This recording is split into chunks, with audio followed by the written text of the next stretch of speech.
Arjo Ataide hindi na napigil ang magsalita sa publiko. Sa ngayon nga ay tila hindi pa din matapos-tapos ang mga usapin o isyo kaugnay sa naging hiwalayan ng showbiz couple na sina Arjo Ataide at Maine Mendoza. Ito ay matapos ang naging controversial na main reasons kung bakit nga ba naghiwalay ang dating mag-asawa ay narito pa din at patuloy pa din na pinag-uusapan ngayon sa social media platforms ang nangyari sa kanilang dalawa. Maging nga ang bawat pamilya nila Maine at Arjo ay nadaday na din sa naging paghihiwalay ng mag-asawa. Matapos nga ang kanilang paghihiwalay ay umabot na nga rin sa puntong nagkaroon na ng demandahan. Kung saan ang bawat kampo nga ng magkabilang panig ay nagsihain na ng kaso. Nagkaroon nga din ng bali-balitang ipinakulong na umano ni Maine ang kanyang dating asawa. Subalit agad din naman itong nakapagpiyansa. Ngunit sa pagkakataong ito matapos makalabas sa kulungan ni Arjo ay nagkasakit umano ito kung kaya naman sa kasamaang palad si Arjo ay na-hospital. Ito nga ay sanhi din umano ng galit ng pamilya ni Maine kay Arjo.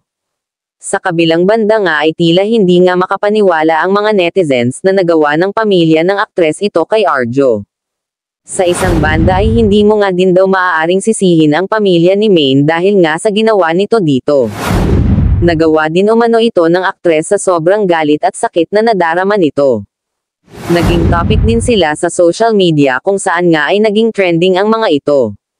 Dahil nga sa hindi din inaasahan ay nagkasakit din si Maine noong kahihiwalay pa lamang ng mga ito. Pahayag ng mga relatives ni Maine na ang pangunahing dahilan nito ay ang stress sa araw-araw na pag-iisip at pag-iintindi sa nagawa ni Arjo dito.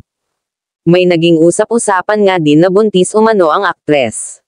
Na siyang naging isa pang dahilan kung bakit nga ba ito na ospital kamakailan lamang. Samantala kahapon lamang ay nagsalita na si Maine Mendoza sa publiko kung saan ay kanyang inamin na ang tunay na nangyari sa pagitan nila ni Arjo. Maging din ang dahilan ng biglaan niyang pagkaka-ospital.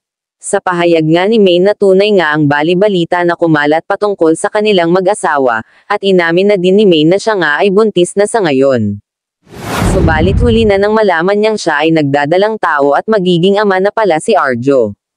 Ngunit kahit ano pang mangyari ay huli na din naman daw ang lahat dahil hindi na siya makikipagbalikan sa aktor kahit pa nga daw sabihing buntis siya ngayon at si Arjo ang ama. Hirit pa ni Maine na hindi na niya talaga kakayahin sapagkat ubos na nga siya umano at sobrang laki ng naidulot nito sa kanya.